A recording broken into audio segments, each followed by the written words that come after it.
네, 오늘의 첫 코너 바로 제3의 눈입니다. 뭐 블랙박스, CCTV, 목격자 등등 해서 이 제3의 눈을 통해서 드러난 사건 현장을 좀 알아보는 그런 시간인 건데요. 오늘 이 법적인 조언을 해주실 최단비 변호사님 모셨습니다. 안녕하세요. 안녕하세요. 네.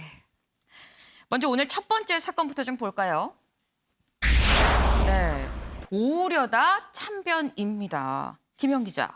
일단 이 키워드 자체가 좀 안타까움이 묻어납니다. 네, 그렇습니다. 그제 저녁 충남 아산의 한 산업단지 도로에서 발생한 교통사고인데요. 이 빙판길 때문에 일어난 교통사고인데 처음엔 화물차가 미끄러져서 가드레일을 들이받았다고 하고요.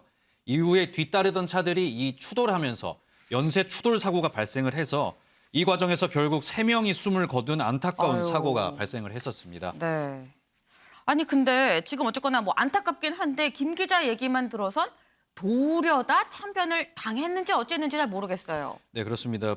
지금부터 이제 말씀을 드리려고 하는데 이 사고가 정말 많은 사람들의 안타까움을 사고 있거든요. 그 네. 이유가 이 사고 처음 화물차가 미끄러져 있는 상태였는데 이 화물차를 도와주려고 네. 지나가던 차에서 사람 4명이 내렸다고 합니다. 네. 그 바로 이제 이 인근 산업단지에서 일하는 외국인 노동자들이었다고 하는데요. 재구성한 그런 화면인 거죠. 네, 그렇습니다. 저렇게 차에서 내려서 멈춰 있는 화물차를 도와주고 있었던 상황이라고 하는데요. 네. 이 차에 내려서 이렇게 수습을 하고 있었는데 이 다른 차량이 미끄러지면서 이 도와주고 있던 외국인 노동자들을 치어버린 아이고. 그런 상황이 됐습니다. 이 과정에서 4명 중에 이 2명이 숨을 거둔 상태고요. 지금 나머지 2명도 크게 다친 상태로 병원에서 치료 중인데 상태가 위중한 그런 상황이라고 합니다. 이 타국에서 뭐 일면식도 없는 사람들을 지나가다가 도와주려고 내렸었는데 이 과정에서 이제 또 사고가 발생해서 그중 이제 2명이 목숨을 잃은 안타까운 사고이기 때문에 많은 사람들이 좀 안타까움을 사고 있는 상황입니다. 네, 뭐 안타깝지 않을 수 없는 지금 그런 상황인 건데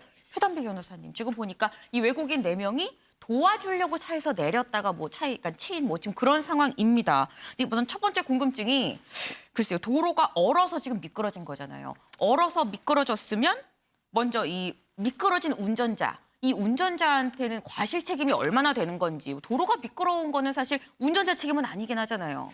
그렇지만 도로가 그러니까 아무리 미끄럽다 하더라도 전방 주시 의무가 있죠. 그러니까 멀리서부터 전방을 주시했으면 속도를 줄였을 수가 있는데 네. 그 부분이 위반됐기 때문에 주된 책임은 운전자에게 있습니다. 근데 지적하신 것처럼 도로가 미끄러운 상황이면 사실은 도로공사가 이 도로에 대한 보관을 제대로 했어야 되거든요. 네. 근데 이러한 것을 제대로 하지 못했기 때문에 주 책임은 운전자에게 있지만 도로공사도 일정 비율의 책임이 있는데 뭐 예를 들면 결빙을 어느 정도 예상할 수 있었는지 아니면 네. 운전자의 속도 여부 등이 그 비율에 좀 차이가 있을 수 있습니다.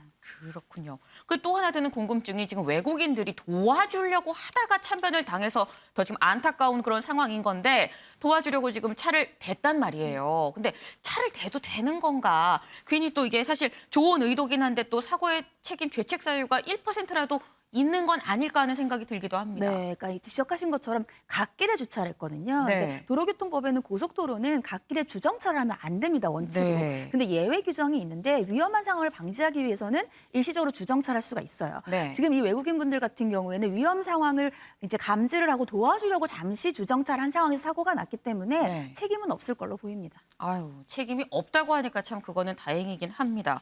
지금 변호사님이 딱 와서 직접 전문가가 말씀을 해주시니까 막 귀에 쏙쏙 들어옵니다.